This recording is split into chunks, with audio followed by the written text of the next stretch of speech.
to A Well-Designed Business. My name is Luann Nigara, and I'm so glad you found this podcast. Together with my husband Vince and our partner Bill, we have grown our company Window Works from the ground up.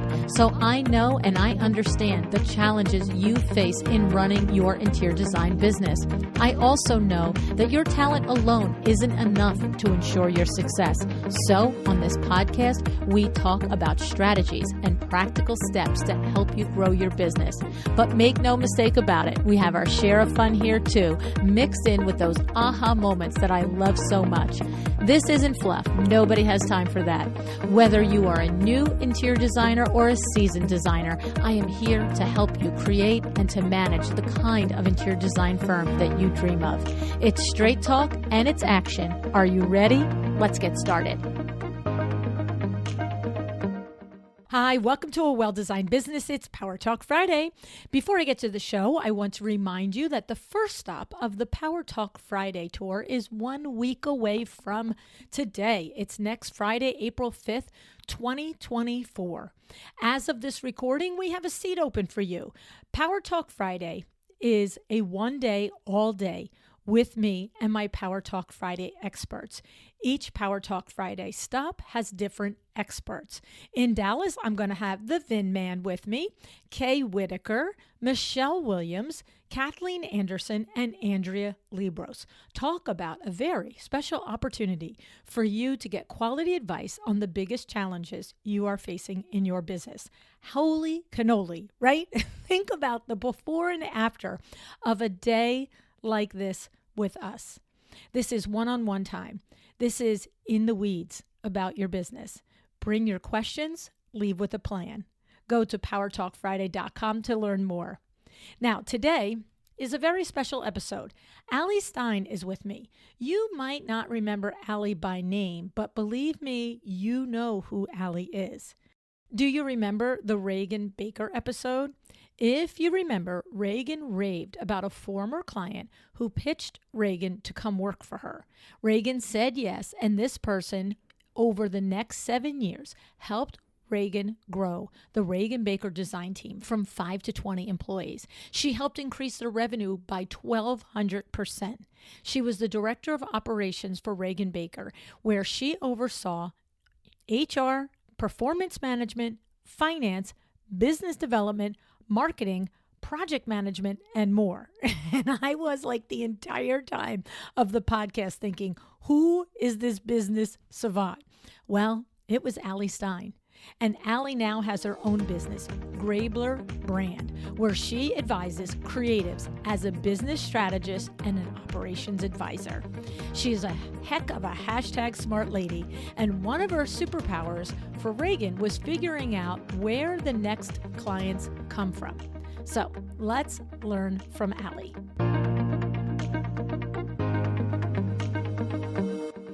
Hey, Ali, thanks so much for joining me on A Well-Designed Business today. Good to see you, Luann. So, Ali, your reputation precedes you, my dear. I had Regan Baker, your former employer, on the show. I don't know what episode it was. It was probably 6 or 7 months ago. Maybe it was longer. I don't know. They are all running together at this point after 1,000 episodes. But I have to tell you, I know I personally left that conversation as impressed by Regan as I was by you, who wasn't on the air with us. Thank you. I appreciate that. Yes. And of course, I did get the same feedback from a lot of listeners that, Regan is a rock star.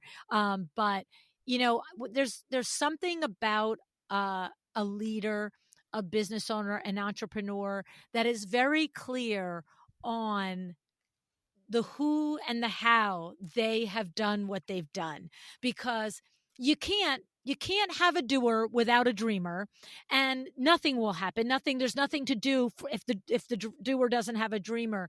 But the dreamers and the visionaries who recognize that doer is 50% of pulling that train. I just love that. I just love that awareness in an entrepreneur. And so she really did show us, her leadership ability by just saying, yeah, Ali, yeah, come on, let's do this. And I remember her saying, I don't remember the exact words, but I remember her saying, and I remember, you'll correct me if I remember it wrong, but it was like, and wanted more money as a salary than I was actually paying myself at the time. I feel like, or close to what she was paying herself, right?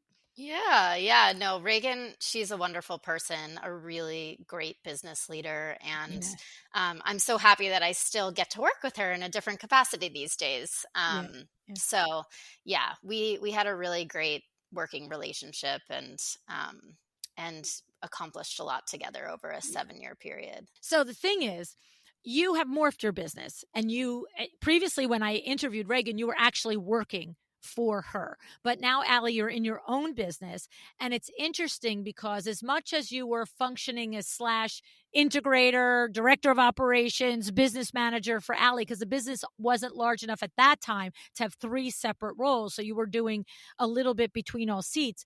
Now you're sort of your business, what I'm understanding, we're understand it through your conversation today, I'm sure, is almost a little bit more visionary, like advisory in that level. You're not in the weeds now. You understand the weeds, you know what the weeds need to be, but you're more advising people on these are the weeds that need to be chopped down and go do them, right? Exactly. Yes. So yeah, I call myself a business strategy and operations advisory. And I think, Mm, the interior design industry is so nuanced and there's so many details that a typical business advisor might not understand and therefore might not be able to provide guidance in a certain way or direction. So I think it's been a really nice niche in a lot of ways to know and understand the language and have done all the work myself at one point, but now I'm really helping to, you know, um, direct people in the ways where they need help. I love that. I love that line right there. You've done all the in the weeds. So you can sit there and have a conversation with the owner of a design firm or an architectural firm or a construction firm and say to them, you have nobody in the seat. Like, this is a whole list of jobs that need to be done in order for the projects to be better. And there's nobody managing this, nobody accountable to it, right? Exactly. And a lot Interesting. of what I'm seeing with, clients today is they they just need a little bit of direction. They're really smart and really have great ideas. It's really about being a sounding board and talking through how they're going to execute and what are some of the approaches that they can take to get where they want to go.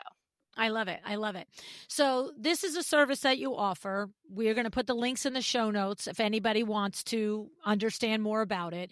Today, you're going to talk to us about, how to get that next client, right? This is a big thing. It's like, how do we stack the pipeline? What do we do in our businesses so we're not finishing a project and then putting our head up and going, "Oh my god, am I ever going to work again?"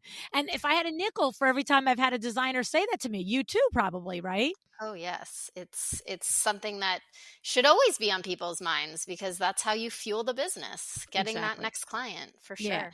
It's funny because I think with um coming from Window Works, where it's not 10 clients a year that are going to make the business successful. It's, 100 clients a month. So we had no option but to always be like, where's the next client? What are we doing? There's no such thing as downtime. The slower the business is, the more we have to pound marketing, period. End of discussion, right? Whereas when you're a consultative type business like this, where 10 good clients could be the year, or, even 20 good clients could be the year, I feel like, and also the work is so much more detailed in the weeds, right? I feel like I've noticed in this industry, as I've spent the up row front seat the last 8 years in it, is there is a little more, not a little, there's just a greater tendency to be head down doing the work and not pick it up until we're like, oh, this is almost done. When's the next meal ticket coming? And that's chasing things, right? Instead of being proactive, right? Yeah, that's a really it's hard when you're so busy to Yeah. take the time out of your day to explore relationships or be proactive about business development. And Yeah. you can't always just hope that the next person will knock on your door. No. Right. you have to work for it. So Yes. And you have three very specific things that you know are good strategies or ways to impact that ability to have the calls coming right, before you need them. So walk us through the three things that you have found in your experience running the design firms and now advising them, what they are. yeah. So the first thing that I would say is that it's so important to finish every project strong. I think that, sometimes designers and creatives especially get really excited about the concept phase and the design development phase. And then when it comes to executing and doing all of the project management, that can be a little bit less exciting, unless of course you've put a really strong team in place and can do that together. But it's just so important that up until the very last moment, that the client is feeling really good about their experience. So I like to tell a story of, when I worked for Regan Baker Design, we had a client who, um, she she was a real estate agent. So this was a really important client. Real estate Mm, agents can refer lots of you. refers. Yeah, Yeah. they're on the front lines with the people buying the houses that either need to be renovated or expanded. Um, so we were doing her installation, and we found this stack of loose papers, and we said it'd be really nice. It was in her office. We said it'd be really nice if we had some, filing folders for this. And so it's like taking that extra step to really think about, like, what does our client really need, and making them have that really just next level experience, by thinking about everything, as opposed to just dashing through and getting it done. Mm. So yeah, the first thing that I say is finish every project strong. If there's, at the end of projects, there can be all these little pesky things that you just don't want to deal with. But if you leave that scratch on the table and you don't repair it, that's what the client thinks about when they think about their project overall. And they might get irritated when really you've done an amazing job throughout the entire process. So I think it's, those clients want you to do well, and they want to be able to tell their friends and family about you, and that can be your strongest source of referrals. So Mhm. it's just so important to attend to your existing clients and past clients, and just make sure they feel really warm and fuzzy about Yeah. their experience overall. Well, and the thing is, I think first of all, 1000% agree with you. It's our best opportunity for the repeat client, for that client to hire us again for a second home or a different part of their home, or to refer us, because that's the end of the project. It could be all sunshine and roses, and if the back end is a hot mess, that's the memory that we're leaving them with. Okay, and the other thing about it is that I feel like, and you probably know it firsthand, you could probably line up 100 interior designers and window treatment professionals and say, do you think the way you finish a project impacts your ability to make future business? I guarantee you 100 out of 100 would say, oh, of course. And then you're like, do you have a process documented for that? Now you're going to find three. I'm going to tell you right now, you're going to find 3 out of 100. Maybe 13 out of 100. Okay. It's because what happens is we know it's important. We think we do it. We attempt to do it. But what I know is without the process, I know it. I know it from coaching designers. I know it from coaching window treatment professionals. It's something we say we do, but we don't have the same attention to that process closeout as we do to the inquiry process. And you are 1000% right. Like that scratchy table, yeah, that's a thorn in the side. It's every person that comes in and says, "Oh my God, this room is beautiful." Yeah, but I have a scratch on my dining room table, and I've called them 5 times, right? Yeah, And exactly. we've had it with trades. We've had it with trades. We've had the time that, I don't know, the painter's got to come back and do the touch up. but like he's there every day with his crew for 5 weeks. And now for 3 weeks, you can't get him to come back and just do the touch up after the movers were in. And you're just like, dude, just come back and finish. But Yeah, he's in the middle of a big project now. He's got his team on a big project and he's not coming back to loop back to the exactly. little send one guy for one day. And yes, he's going to wash his brush 15 times and change it because there's 10 different rooms that need touch up, but just do it already. Right. Yeah, exactly. And I think mentally it allows the client to close out the project and move on. They say, you know what, I don't need to pay any more money. Yes. And that's a good feeling for them and for you. I mean, to be able Yes. to take this person off of the books, it's a good feeling. And so I Hmm. think, yeah, it's Yeah. hard because you have new looming deadlines, but Yes. Well, yeah, that's what it is. It's not for lack yeah, of desire. caring. Yeah, Yes, or caring. It's just that now the next projects are ramping up and they're demanding. labor intensive.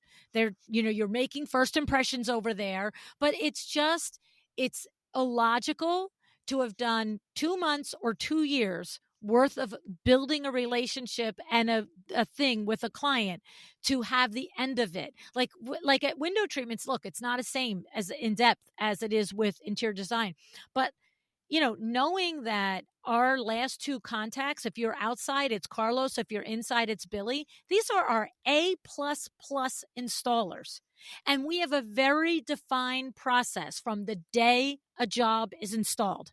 Like there's like down to colored paperwork. If it's like green paper means one thing, pink paper needs another, blue paper needs another. So if there is a piece of paper flying around WindowWorks and it's pink color, then everybody knows that that's a follow-up that an installer has to do. And what's it doing on Kim's desk? Like it's that crazy. It's like that piece of paper has to go to Billy's desk. I love it. I love it. Right. And by Yeah. the way, here's what I know. As hard as you can, like we attempt to tie out problems at the end with a process, you're still going to drop the ball. You're still going to drop the ball. Right. Yes, it So if you don't happens. even have a process for it to begin with, how Yep. many balls are you dropping? Yes, exactly. So what I love is that your number one strategy for creating future business is take care of the business that you have all the way to the end. Love it. Exactly. Exactly. And like you said earlier, that might mean you're doing a second home for this person or um, a vacation home or whatever it may be. So, Right. yeah. And then so in strategy number two, what are we having there? Yeah. So I um I think cultivating authentic relationships is super important. I hear from business owners a lot, well, that just isn't me. And so, what Mhm. we'll really talk about is, well, how can we create some strategies that feel like you, that feel genuine and good? And how can you be like a really good listener? So, when, especially during that initial meeting, when you have the lead in the door, um, you know, taking really good notes. Like people want to feel heard and listened to. And so after that initial meeting, I always like to follow up with notes. Here's what I heard from you. Here's what I think we can work on together. Just taking it one step further than here's what your scope is, but getting those little details that they mentioned down on paper. So if it's, I want a floral window treatment in my daughter's room, whatever it may be, just like Right. really getting down to the nitty gritty details.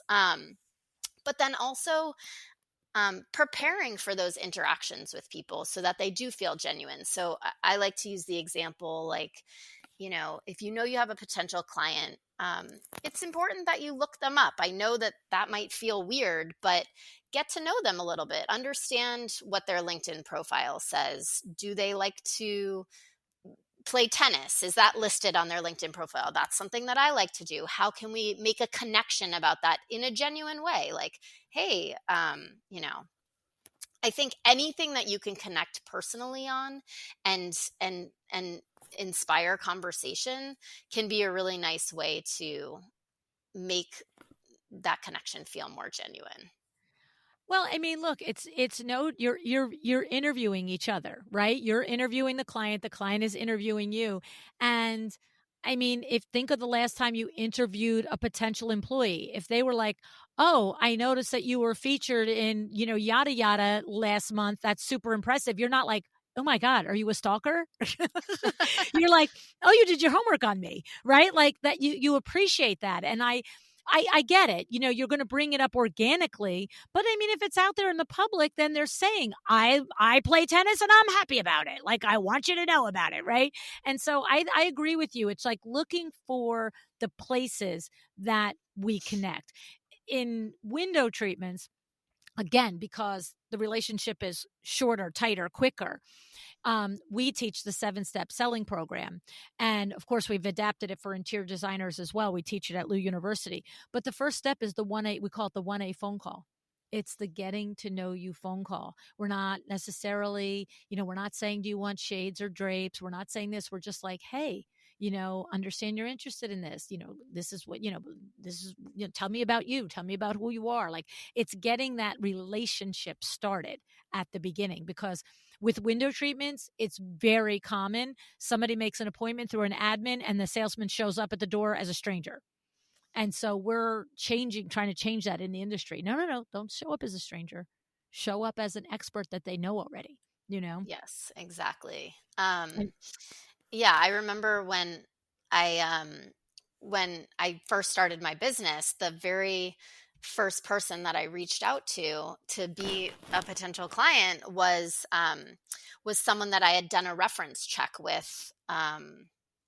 During my time at RBD, we were hiring someone else. And so I reached out and I said, you asked me so many good questions and you had such a point of view. I think we could work really well together. And I think it was, that personal connection that spurred the interest there in getting our relationship started. So I love it. yeah, just finding something And personal to then this connect extends also to when you meet colleagues and peers, right? Trying to start that authentic, genuine relationship, right? We have lots of opportunities at events that we go to and things like that. Talk about ways to do it there, on. Allie. Yeah, so I would say, um there again, people want to help people, right? And there Mm, are so many advisors consultants in the industry, whether it's other interior designers or architects or real estate agents, like I mentioned before,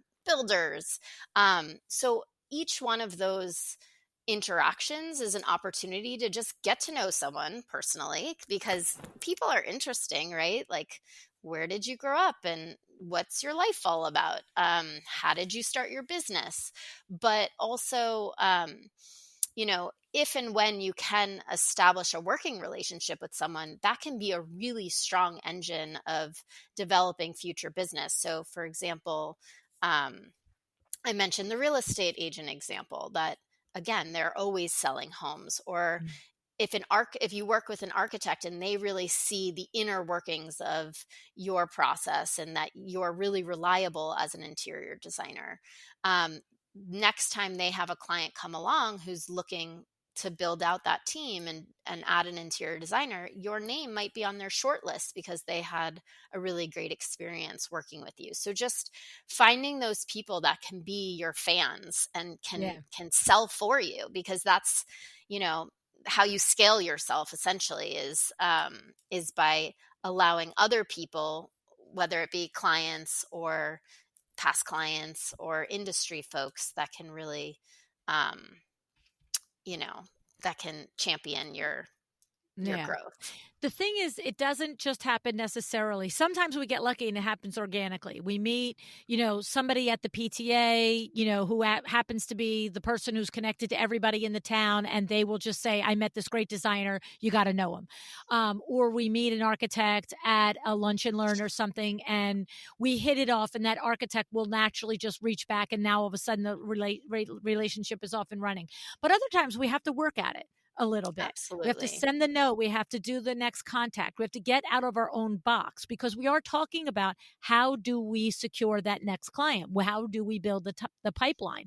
So we're not necessarily at say an IDS or an ASID CEU and being like, hey, can you get me a client today, Mr. Architect or Mrs. Architect? But we're trying to establish that authentic relationship, to your point, that in 6 weeks or 6 months or 6 years, when they have opportunity, that it's us that we're thinking, that they think of.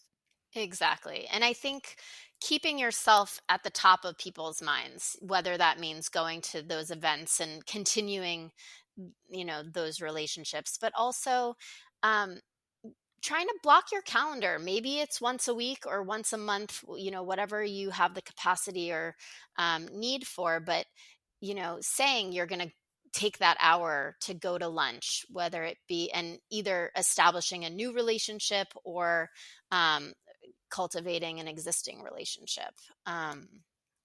Yeah, it's just um, an important step to take Yeah. because business development, it's not a silver bullet. Everyone wants the Right. silver bullet, the Right. PTA, like you said. But really, you might have these interactions that you don't expect to lead to a new client that do. So for example, my mentor set me up to go to coffee with another woman who does the same thing that I do, and you might think, oh, like whatever, like why should I have that meeting? But I took the meeting, and almost immediately she referred a client to me, and I thought, had I not taken this meeting, I wouldn't have gotten that client. And so it can come from very unexpected places sometimes. And so it's Yeah. just important to be open and push yourself a little. Cause I know, so I'm much more extroverted now, but I used to be more introverted. And for some entrepreneurs who feel a little less inclined to be social and get themselves out there, sometimes you just need to push yourself and get out of your comfort zone a little bit and Hmm. feel a little like you're making that stretch, Mm. because yeah, it's not A- always Yeah. And the thing is, comfortable. right. And the thing about it is I think sometimes what I've observed is that an introverted person will, now look, you're evolved. If you're an introvert and you're evolved and you own it, you're gonna be like, I don't think that way. Great, great. But the thing is, what I've noticed sometimes and I've been explained to is, before you get to that point where you're just like, I'm introverted and I love it, you know what I mean? Like, I get it. It's thinking you have to do it the way extroverts do it. It's like, I don't want to go to networking meetings. I don't want to go to IDS meetings. I don't want to go to lunch and learns because I don't like being in a room with 25 people. Right. And what I know though is, I know for 1000%, there is a way to be in a room with 25 people or 250 people and connect with two or three on a meaningful level and leave all the other craziness off the shelf. Like, you don't have to be like somebody like me and walk in and know by the time I'm done, I've met every person in the room. You can find one or two or three and start your meaningful relationship with them then, right? Like, but the thing about it is I think you said it earlier, there's a way to do it for each of us that's authentic. And the disconnect is when someone sees someone do something a certain way and thinks they have to do it the same way. And the whole message is, find your way to do it, right? I think that's a really great point. There's so much around social media these days around, oh, I have to be making reels and put myself out there and be a Right. personal brand. And that's not for everybody, and for the people that it is for, it works. It Right. totally works. But you're right. Like, I think it is so important to be authentic to yourself because that's how, you'll Yeah. have success. Yeah. Yeah, Because the truth is, even as an extrovert, if I'm going to go to a meeting with 25 people, I'm going to meet 25, it's still going to come down to one or two that are going to become totally. the next level acquaintance relationship for me. You know what I'm saying? And so, what's the difference if I go in and meet everybody and somebody goes in and meets four people? Like, there's no Totally. net difference in that, right? The difference is if you don't, like you said, put yourself out of your box and you just Yeah, stay in your office and think, I wonder where the next client's going to come from. Well, I'm totally. not And sure. I have a funny story where signed up to go to a design social in Sonoma because I thought, oh yeah, like I'll meet some interior designers there. And I got there and I just was not in the mood. I just wasn't. And I went around, I kind of kept to myself and I took a bunch of brochures and that was that. And that's fine. And when I got home, I there was this beautiful image. It was a flyer from Brooke Paragon Textiles. And so Oh, I emailed her from my work email and I said, I love this image. Like, would you consider selling it to me? And she put me in touch with her photographer. I ended up purchasing the image. And then I think 2 or 3 weeks later, she reaches back out to me and she said, I was looking at your website and I feel like I could really use your services. And I think that's like a perfect example of like the serendipity in just, being true to yourself and right. following your nose. And that day at the design social, I wasn't in the mood, but when I Yep. came home, there was this genuine, attraction to her product that really made me want to follow up. So And you yeah, took action on it. That's I the took thing. action and now That's she's the one of thing. my star clients. So Oh, that's yeah, awesome. I love yeah, that. I love that 1,000% because really, instead of like just kicking yourself in the butt, like just start talking, ah, blah, blah, blah, you know what I mean? It's like there is always something some way. And so the whole point of it is that, step number 2 is building these relationships. You do it how it means and makes sense for you, but business is built on relationships and referrals are built on relationships. And I love that you use the analogy of meeting someone who kind of does what you do, right? It's so funny because obviously on this podcast, a gabillion episodes, how many Power Talk Friday experts, how many business consultants and coaches have I had on this show, right? Like it's got to be 50, 60, 80, 200 at this point. Like I would say it's 50 that are in a similar lane and probably 2 or 300 that are all across from SEO to website development to whatever.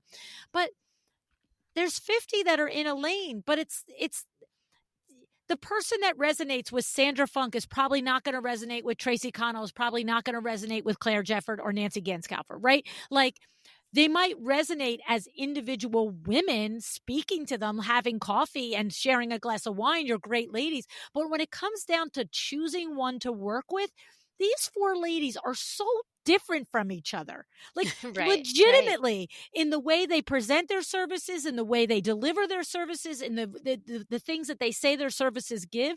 But if you're just like, oh yeah, all business coaches to interior designers, you put them in a bucket, but they're not in the same bucket. And so for them, which they know with me, we all play in the sandbox or don't come in my sandbox, right? It's like we collaborate because somebody is going to get this referral and somebody is going to get that referral based Yeah. on the resonance, right? Totally. And I think there can be, as an entrepreneur, there can be this natural inclination to be competitive. But at the same time, um, if you surround yourself with wonderful people, you guys can benefit from each other. I know interior designers refer other designers all the Yes. time because they just don't have the capacity. And Or it's so, not their ideal client, but it or but it's will not their be ideal for client, true. right. But it could be for somebody else. Yes. So yeah, it definitely it's always worth your while, to be a little bit bold and to ask for what you need too. Can I add a point 4? Because I feel like point 2, being a world class listener and cultivating authentic relationships, is kind of bleeding into point 3, which is around having your trusted advisors and raving fans across the industry. But something that just popped into my mind, a point 4, is just about and maybe I mentioned this already, but just the idea of asking for help. If it's from Mm. a client and you're saying, or a past client, you're saying, hey, we're expanding into this certain geography. Do you have any friends that are looking to build a vacation home? Or you know like, are you looking to build a vacation home? Just putting yourself out there and asking for help can be very powerful. And I think sometimes people avoid that because they don't want to seem desperate or like they don't have enough work. But really, if you position it in the right way, it can be sort of showing your strength and your strategic thinking, and Mm. that might be impressive. Or like I was mentioning, this idea of meeting with other interior designers, telling them, hey, we're looking for more work, like we're wrapping up a few really big projects 6 months from now, so if you have anything that you're not able to take on, we'd love to hear from them. I love um it. It's funny yeah. because if you hadn't said, Allie, earlier in the conversation, that when you went out on your own in your own business, you called that firm that you had called for a reference on somebody that Regan and you were hiring over at her business, I'd be like, Allie, everybody says that they just call people and say, do you have any business for me? But nobody really does it. Like people like, that's a great tip, but like no one does it. But you did it. Like you literally sat there when you started your business and said to yourself, huh, that person and I hit it off together. And I don't know if she could use my services, but I think she probably could. And it's Yeah. funny because I'm thinking back to Dala Afawaris. She was on the show in 2019, I want to say, early 2019, like January, February of 2019, might have been end of 2018.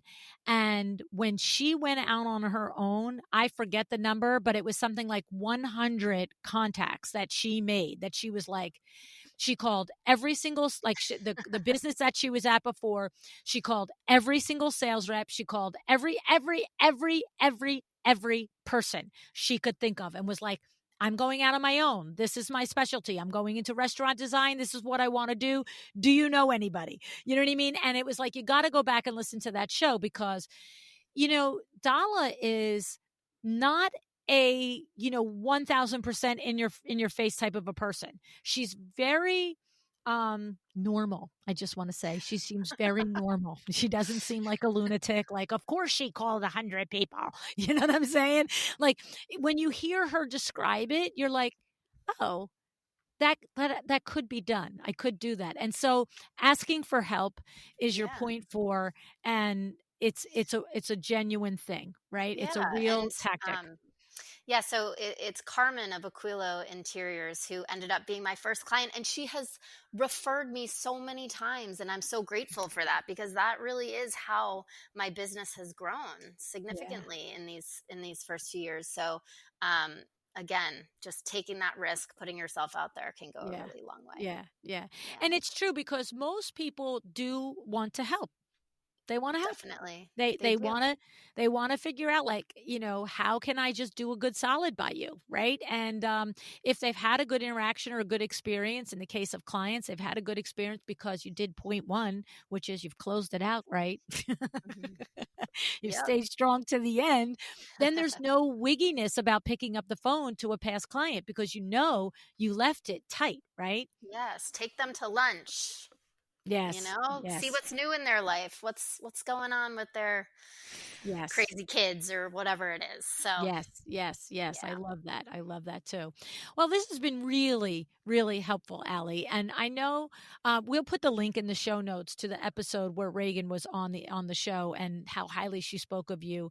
And this is a new lane for you, but I love that it comes. It's kind of like when you meet somebody that's running a restaurant and they started out in the kitchen. It's like, I Yeah. have been the busboy, I have been the dishwasher, I have been the sous chef, I have been the this, I have done the waitressing, I have done the hostessing, and now I know what it takes to run this business.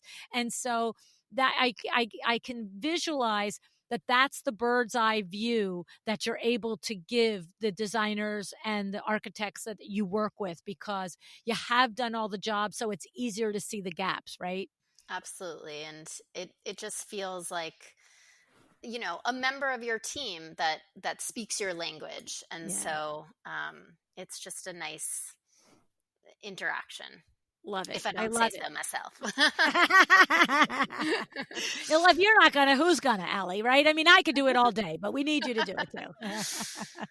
Oh my goodness. Well, this has been excellent. Thank you so much. I'm so glad that you came on the show because this was a fun conversation, Allie. Thanks, Luann. Take care.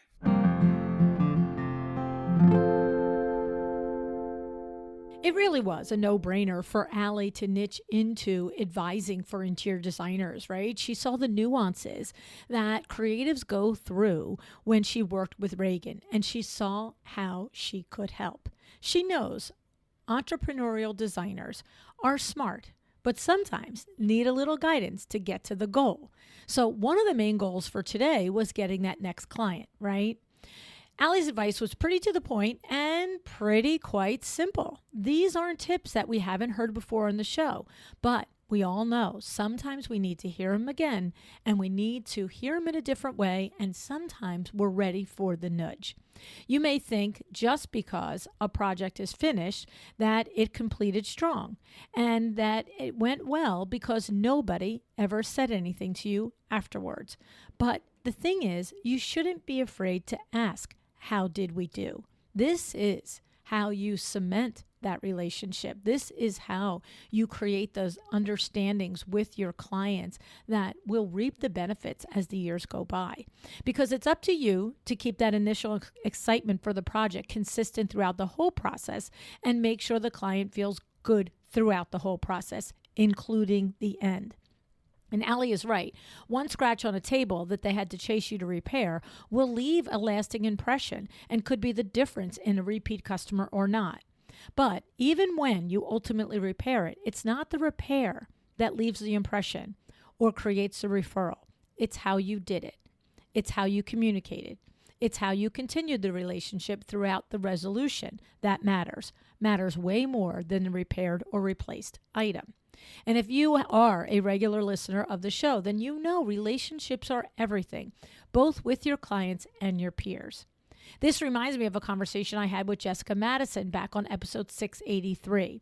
Jessica was one of my chairman of the board clients a few years ago. She is a landscape architect, and I learned firsthand the lengths she goes to put herself out there to create relationships with potential clients as well as professional partners.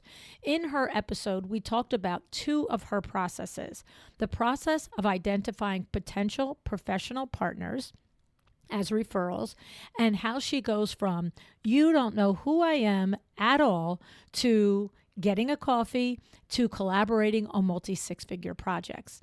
The other process is how she takes the extreme care to get to know her clients and what they want for their landscaping. And this process, both of them are impressive. She has a 12-page checklist for this process with her to-be clients, right? Covering 20 different categories. She leaves no stone unturned in learning who her clients are and how they want to use their space. That's the kind of business someone will recommend because it makes an impression. It serves in creating an exceptional experience, and it ensures a terrific outcome. I actually went through this process with Jessica, both as her coach and as her client. And it is processes like these that Ali encourages you to develop because the rewards are there. I also loved Ali's story about how she signed up to go to a design social in Sonoma. But once she got there, she just quite wasn't in the mood to do the work of networking, right? We can all relate to this. Sometimes you're just not feeling your A game. So in the moment, Ali honored herself, and she didn't push herself to fake connect with people and allowed the night to be just what it was, taking it for what it was. But then, interestingly, she told us how she later genuinely found something that impressed her about Brooke Perdigon's textiles. She emailed Brooke, and Brooke ended up turning into be one of Ali's biggest clients. Okay, so in the moment, she didn't push through. Sometimes you will. I'm not saying whether you should or you shouldn't. Your inside voice, your inner voice knows, is this a moment I can step up, or is this a moment I need to give myself grace? The idea is that the event, the thing, whatever, it's never lost forever. There's other ways. And when you follow your genuine authenticity on something that delights you or impresses you like Ali did, then you follow that then. And that's what she did. And just as an aside, Brooke is another hashtag smart lady who has also been on this podcast, and we will link her show in the show notes as well. Ali is the epitome of forming wonderful relationships, some deliberately, while like her experience in asking Regan if she could come work with her, and some organically, like when she reached out to Brooke. Okay? The thing is, it is always both. You cannot wait for the coincidental, magical meeting with your next new client. You need to develop a process in order to get the next new client. You need to put yourself out there. And if you do, you will grow your clientele. I recommend highly that you listen to both Regan's episode and Jessica Madison's episode for more tips in these areas. Okay? Now, Ali, thank you so much for coming onto the show. I was really looking forward to this conversation, and of course, it was worth the wait. Now, also keep in mind, we have a little goodie for you over at luannniagara.com/goodies, a quick little checklist on some of the things that we talked about on the podcast today, just to kind of print and have it next to you and say, am I working on this? Am I doing this? Right? Thanks so much for joining me today. Decide to be excellent.